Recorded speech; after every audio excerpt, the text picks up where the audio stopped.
Un humain sur 9 souffre encore de la faim en 2019. La situation s'aggrave pour la 3e année consécutive, à cause des conflits, des crises économiques et du changement climatique.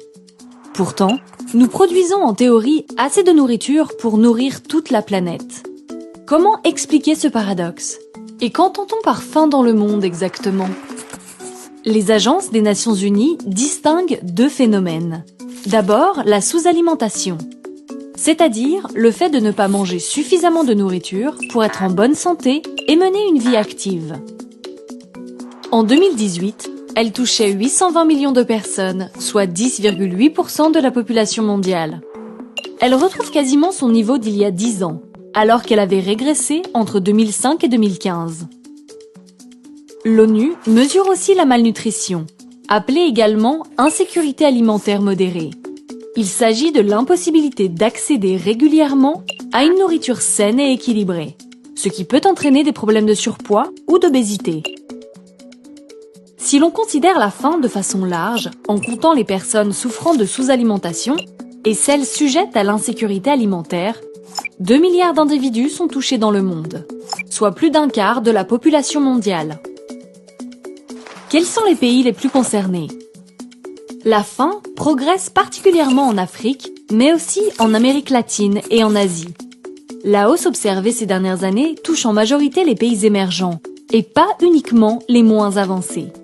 8 pays concentrent à eux seuls les 2 tiers du nombre total des personnes sous-alimentées. Les causes sont multiples.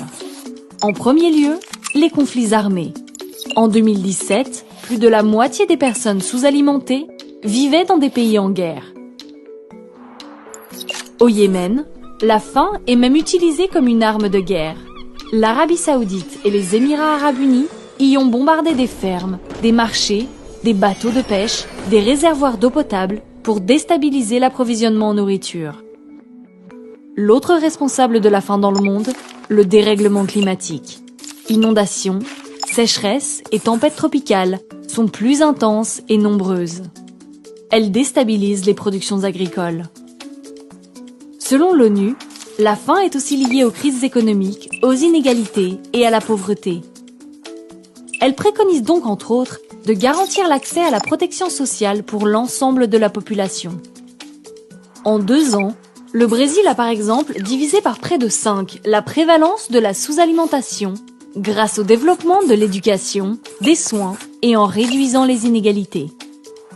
Enfin, le modèle économique est aussi en cause.